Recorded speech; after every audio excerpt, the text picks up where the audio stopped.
Welcome to the Nobody Guide to Life, where we provide tips and tools for personal growth, personal development, and your spiritual journey that you can use right now in your everyday life. I'm J.A. Plosker. You can always find out more at thenobodyguidetolife.com, or you can check us out at Twitter and Facebook at Nobody's View, or you can join our Facebook group, Simple Spirituality. Thank you so much for joining us. So if you were here last week, you remember today's guest very well. Medical intuitive, psychic, medium, podcast host, author, and all-around awesome person, Julie Ryan. Welcome back to the show, Julie. Thank you, sir. Love to be here. Oh, it's just so wonderful to hear your voice again. It's just great to have you here. So last week, we talked about your personal journey and some of the work you do and the gifts that you have, medical, intuitive, psychic. And today, I'd like to go more in depth into an area where you have a lot of expertise. And I think it's really something that is just so special about this buffet of psychicness that you said you had last week. This is a really special dish. And I think it's something that you have so much vision with. What happens when we die? So I just want to get right into it. Now first off, as our listeners know, I read your book, Angelic Attendants, and that's at AskJulieRyan.com. And I found it quite illuminating and quite engrossing. And I was wondering, there was a story in there, and I want to kind of kick off this discussion of death with this story. You said that you have an ability to remove ghosts from buildings or to help the dead sort of cross over. And there was a story in the book about a friend of yours that had an office building, and you were exploring that building, and something happened in there with a transition. Can you talk about that a little bit, about that phenomena, about that gift you have? Sure.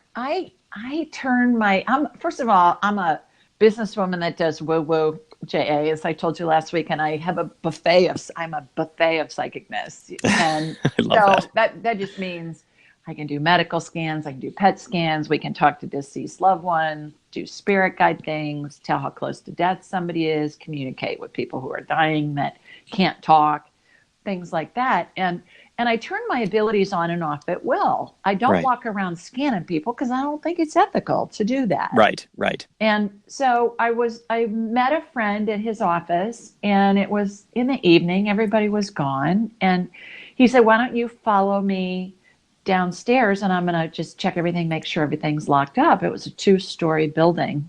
So I said, okay, fine. And so we go downstairs, and he said, are you picking up on anything? And I said, like what? And he said, like spirits, because he kept telling me that the building was haunted. Right. And I said, no, but I don't have my radar turned on. And so I turned my radar on, it takes a nanosecond, and I started seeing all these spirits in there. And it was as if there was a separate reality happening. Right. And we went in this one hallway, J.A., and it looked like a morgue. And there were and this was all holographic. So there were these bodies that had their heads, they were laying on the floor, and they had their heads up against this wall, and they were covered in white sheets. They were corpses. Right. Thought, what the heck is going on? And then there were all these other spirits that were walking around. Some of them were dressed up in Sunday clothes. It was late 1800s, it looked like. And probably the 1870, 1880, something like that. And so some people were dressed in their Sunday best, like they were going to church, and then other people were dressed in overalls and had shovels and pickaxes and stuff like that. So since I can talk to dead people, I asked some of them, I said, what's going on? And they said there was a train that had derailed. Wow. And they were trying to help the injured, and some people had died. And so it was the townspeople that had come out to help and do all of that. And it was just wild, the stuff that I was seeing. I felt like I was watching a movie. Right. It was just wild. And did you help any of the spirits in the building transition? Were they trapped there? Are they not all trapped there? Well, okay. Trapped, I don't think is the operative word. I think they're living in a concurrent reality. Okay. And they wanted to continue to experience human form. It was like they had one foot in heaven and one foot our reality as we know it. And so Okay. they were still working out whatever it is they needed to work out. And so, yes, I helped all of them go into the light and go to Wow. heaven. The interesting thing was when I did some research and I was telling a girlfriend about it and she helped me do this, we found that there had been a train derailment in that town at Wow. that time.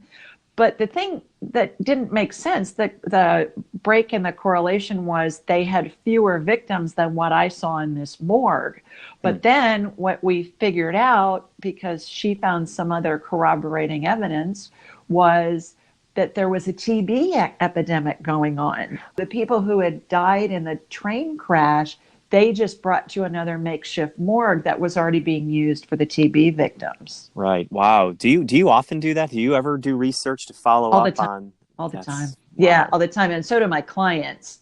There was a family that was fixing Thanksgiving dinner a couple years ago, and Yeah.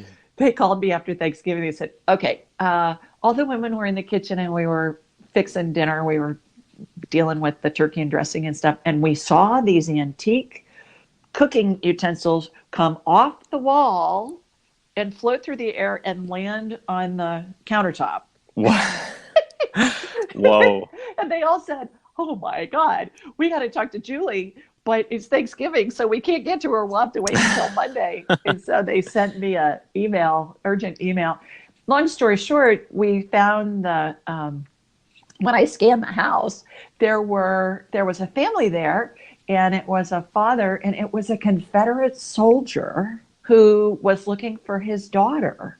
And we got the family's name. We got when they lived there. It was a farm that was now Wow. a housing development. And the owner of the house said, "Yeah, we found antique farm tools buried in the ground."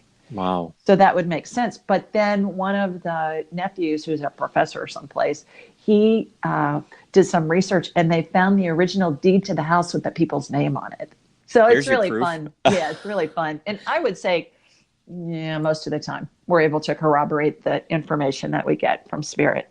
Now, the reason I started with that story is because I want to talk to you a little bit about the dying process. And I think, it's not simple. I think sometimes people think dying's a simple process. One minute you're here, 1 minute you're not. But then you talk to psychics and mediums and you realize that there are energies sometimes in both worlds. But then I read the descriptions in your book or see the description on your website, and it looks like some spirits just depart absolutely, and it's when it's their time. Can we spend some time now talking about what happens in the death process? What happens when we die? Can you tell us about that? Sure. Well, as I mentioned before last week, and for those of you that haven't had a chance to listen to last week's episode yet, our spirits are, our bodies are attached to our spirits. Actually, our bodies are inside our spirit. And the spirit detaches on the top of the head. So when you hear people talk about a near-death experience and going through the tunnel and seeing light, that's what happens. Our spirit exits through the top of the head. The crown chakra is what people that are into chakras and yogis and that kind of stuff talk about. Right. And it hangs on to the top of the head, Jay, and it looks like a cartoon caption. Looks like that bubble in a cartoon where it's the words that either a character is speaking supposedly or they're thinking. Right. It looks like, I call it the spirit bubble. And so that's the first phase. Everybody goes through the 12 phases of transition is what I've coined it. And our deceased loved ones' spirits are there. As we're transitioning, we are surrounded by angels. We're surrounded by massive amounts of spirits that are there to welcome us to heaven. I call it the Welcome to Heaven Committee. Our deceased pet spirits are there. It's really quite extraordinary. How does that work then? So in the phase one, when that bubble appears, is there divine timing that brings us to phase one? Is there like a psychic choice that we can make at that moment? Great question. My experience and my belief, because of my experience in helping countless families with this over 25 years, is that we all decide when we go, how we go, where we go, who's with us when we go. and what the circumstances are. And if you talk to any funeral director, any funeral home person, they will tell you countless stories about this family held a vigil at grandma's bedside for 3 weeks as she was dying, and they always had somebody with her. And then her daughter got up to go get a cup of coffee, and grandma slipped away when her daughter was out of the room for 5 minutes. I mean, we're all in control. Right. And when we see, like, I have a neighbor across the street who committed suicide 3 weeks ago. Lawyer, successful, beautiful family, beautiful wife. Everybody was just floored when they heard about it, not to mention his family. But he was very calculating in what he did. And so he did how he was going to go. Wow. And I think that we all, whether we die of some disease that's a prolonged suffering period, I think oftentimes that is for the family, so the family can get their affairs in order and the person who's dying can get their affairs in order. And also to give the family the opportunity to get used to the idea that their loved one's not going to be around. When death happens very suddenly, I've had many people throughout the years, J.A., say to me, gosh, I've always been so upset because I hated the fact that my mom died alone. Right. And after she read my book, she said, it brought me so much peace because nobody dies alone. We're all surrounded by our deceased loved ones. We're all surrounded by angels. We're all surrounded by deceased pets, spirits. Wow. So what does that look like as you transition out of phase one? Because your book is named Angelic Attendants. So we're being attended at all times. Correct. As we transition into the other phases, what does it look like? What do these angelic attendants look like? What does it sound like? What does it feel like? You describe this to such detail in your book, but I was wondering if you could just give us a taste of what that's like here on the show. Sure. Well, the first thing that happens is the closest deceased maternal spirit shows up. Okay. And she really runs the show. So if your mom is deceased, it's your mom. If your mom's alive, then it's going to be, and your maternal grandmother's deceased, it will be her. If she's still alive, it's going to be her mother, your maternal great grandmother. It's always the person, it's always the woman on the maternal side. So it's not like your paternal grandmother, it would be your maternal grandmother or your maternal great grandmother, which I think is fascinating that we as mothers are running things from the spirit world for our kids, even if they're dead. So it's the mother spirit that calls in the angels. Wow. When the timing is right. And so in phase two, the mother spirit and the closest paternal spirit is there. So again, if your dad is deceased, it's going to be your dad. If your dad's alive, it's going to be your maternal grandfather. Right. You know, if he's alive, it's going to be his maternal grandmother. So, and on down the maternal line, which I think is really fascinating. And also another interesting point, J.A., is that if a person who's dying has been adopted, it's the adopted mother who's running the Spirit World show. It's the mother that raises them. Wow. Are the biological parents present? They are, but they're not running the show. They're bystanders. They're there for support. And I can see baby spirits attached to the mother's energy field before they're born, before they're conceived. Right. And I know you have a baby. And so that baby chose you and your wife. And adopted babies choose their adopted parents. They choose their birth parents, but they also choose their adopted parents. And baby's energy looks like an orb that you'd see in a photograph. Right. Looks like Glenda the Good Witch. Here comes my Wizard of Oz metaphor again. Glenda the Good Witch rides into Munchkin Land on a bubble in an orb. That's what baby spirits look like. When you see orbs in pictures, family pictures or whatever, those are spirits. And the digital cameras just take their pictures. So I digress. Anyway, the maternal spirit calls in the angels. These are big old angels as they appear to me. They are between 6 and 7 feet tall. They're wearing white robes. They got big old wings. Their robes are roped at the waist. You know, they're tied at the waist with a vanilla colored rope. It's how I picture angels. Is that how angels really appear? Who knows? It's how I see them so that I can identify who they are. That's a very important point. When I wrote the Nobody Bible, it was like this love letter to the world religions, and how the knowledge within these traditions is something that can help us no matter who we are, no matter what our path. And I think it's a valuable lesson to share about. You mentioned that these beings are how they appear to you because it's how you conceive of them.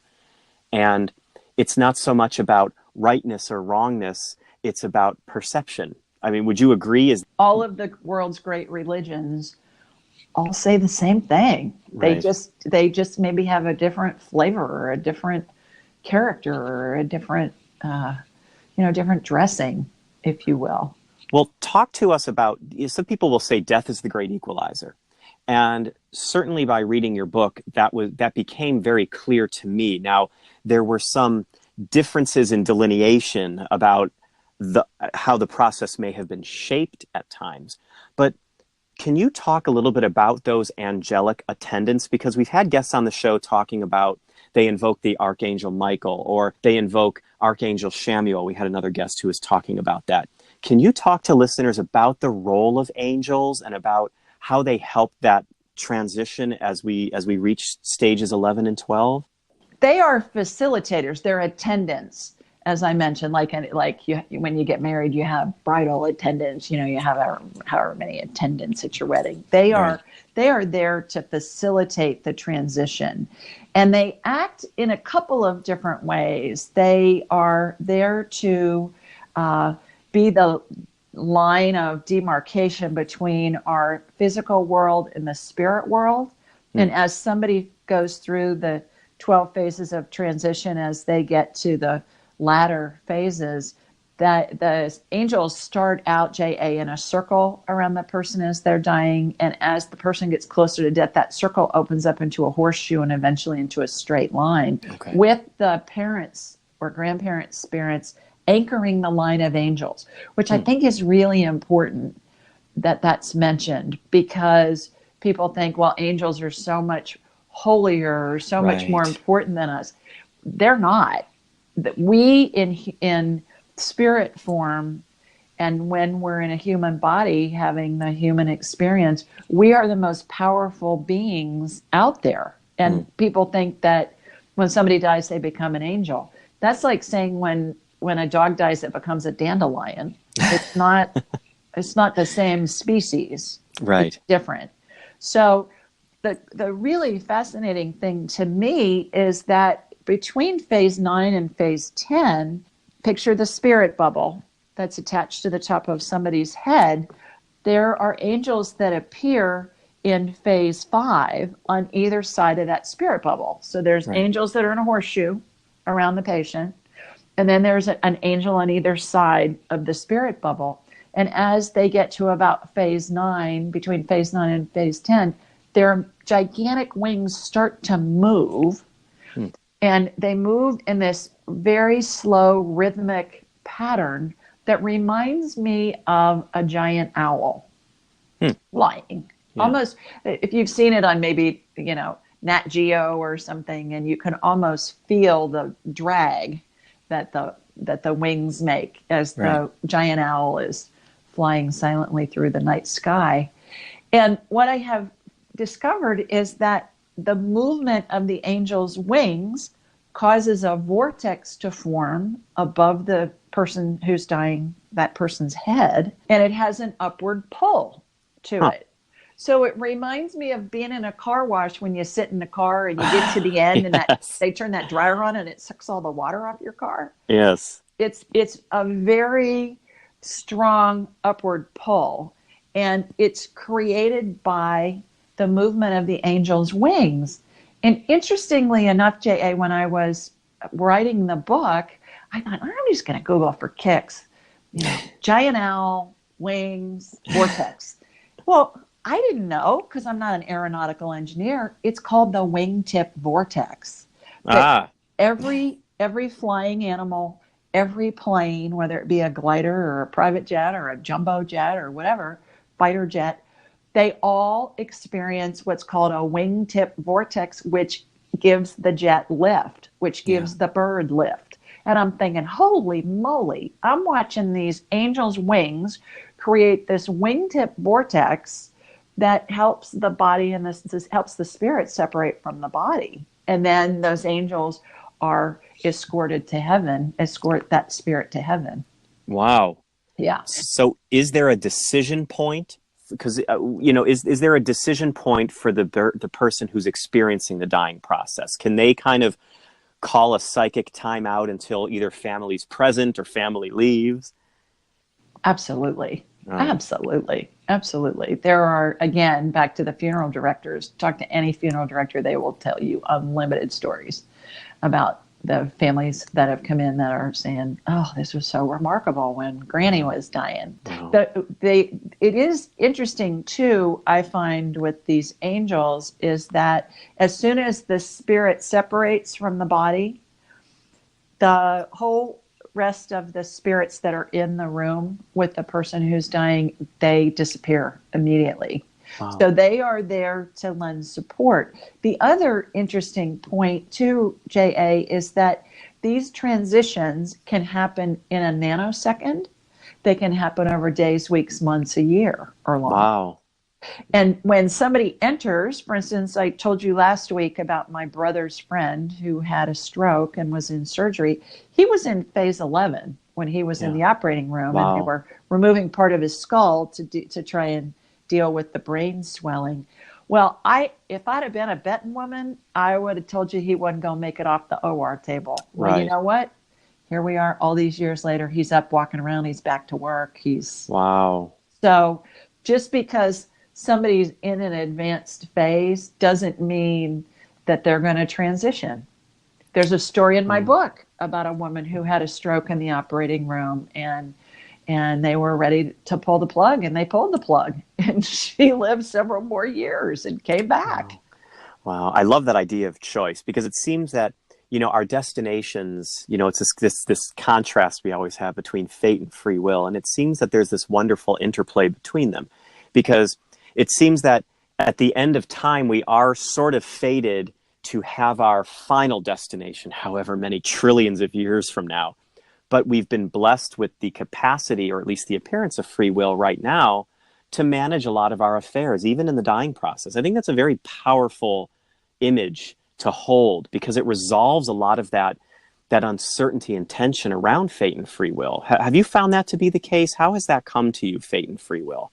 Well, I believe that all spirits, and I've been told this numerous times, many, many times over the years, that spirits want to have a human experience because they think it's fun. And even when we judge something as, oh my gosh, that poor person lived just such a tragic life. Well, to a spirit, that's fun. We as humans judge things to be good or bad, beautiful or tragic or whatever. To a spirit, it's just all the experience and it's fun.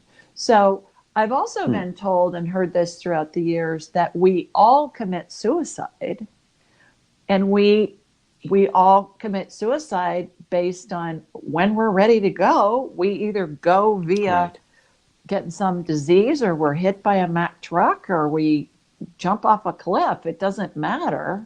We all decide when we go. So in essence, it's really all suicide.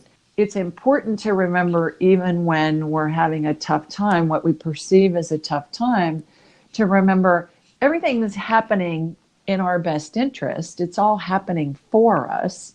And to when we get distraught, or we get angry, or we get sad, or whatever, to just look at it from a different perspective and say, well, how could this be serving me? Or I have to fold this 3 loads of laundry tonight. How can I make this fun? And, and I'll turn on Motown or something and dance while I'm folding towels or socks. So I think to spirits, it's all fun. And the other thing that's really important to remember is all those human traits, the drama, the whatever, that all stays with the body when the spirit separates from the body. All spirits are pure love and light. All right, so that's an interesting point right there about the value of knowing past lives, or what past lives are, the role of karma. Have you spoken to the other side about that? what does it mean to be reborn? Why do we come back? What is the role of karma? Well, I do past lives differently from anybody else I've ever heard, which no surprise, I'm an Right. inventor.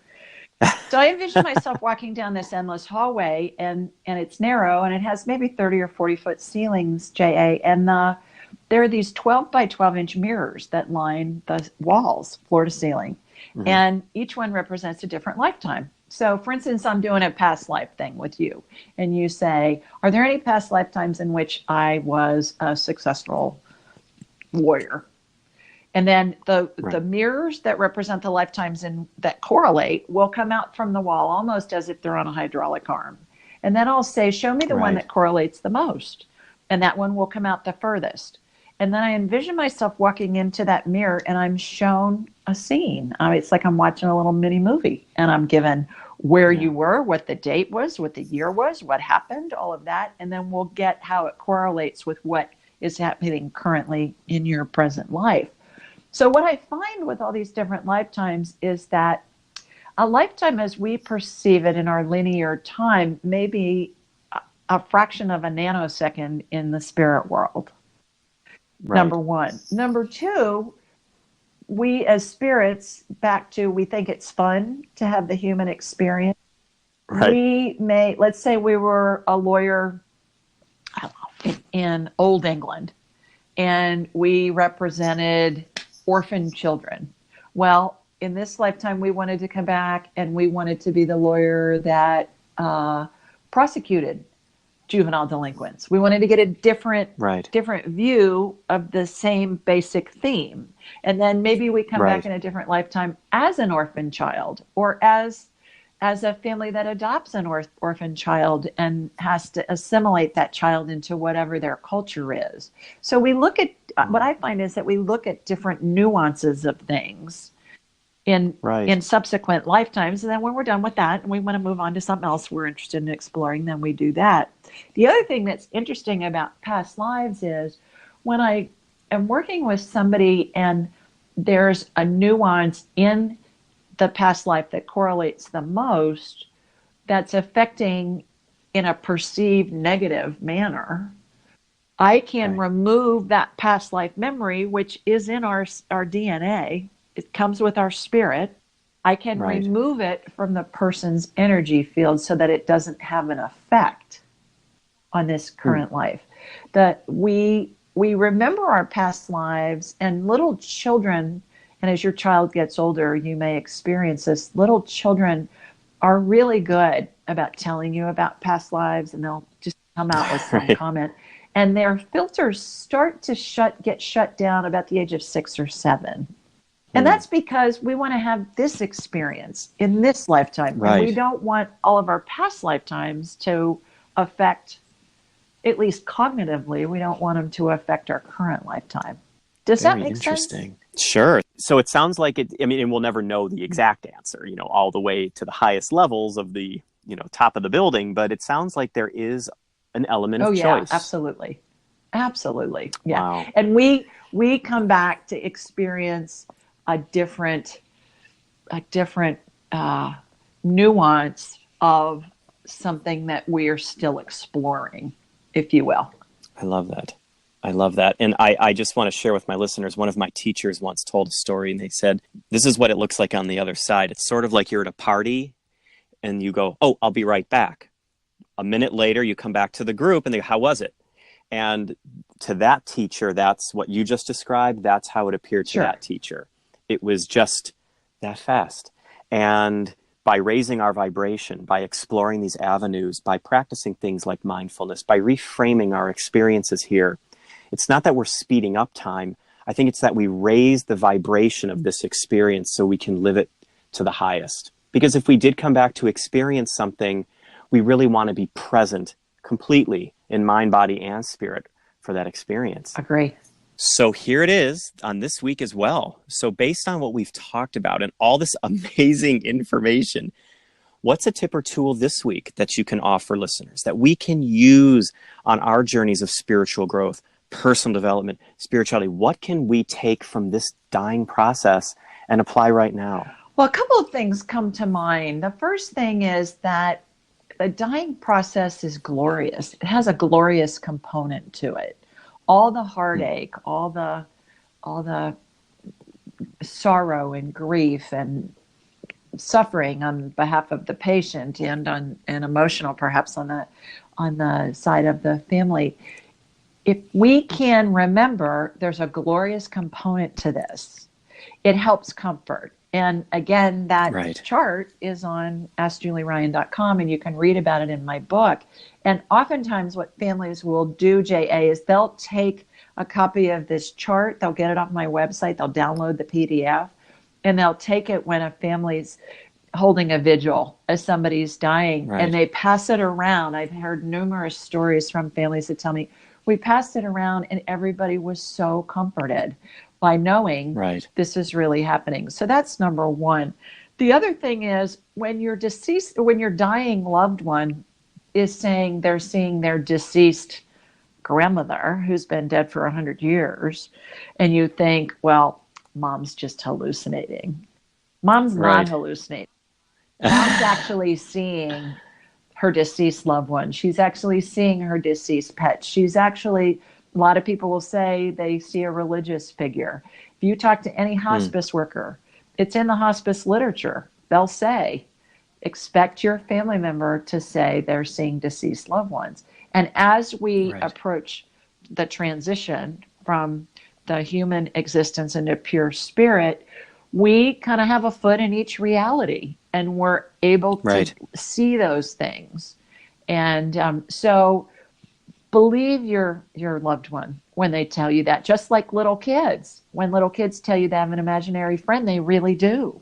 Just because you can't see it doesn't mean they can't. And that's a gift you can give your children, because it gives them the confidence to step forward into, who they really are. Even if those filters do start to shut down, we imprint these experiences. And so I think if we know our parents or caregivers have confidence in us, in the things that we don't necessarily see as parents, imagine the confidence they'll have later on when all these wonderful things that they do, we have confidence in as well. Then they know that it's a mind, body, spirit connection, and not just the 5 sense connection that we have with them. So I think that's beautiful advice.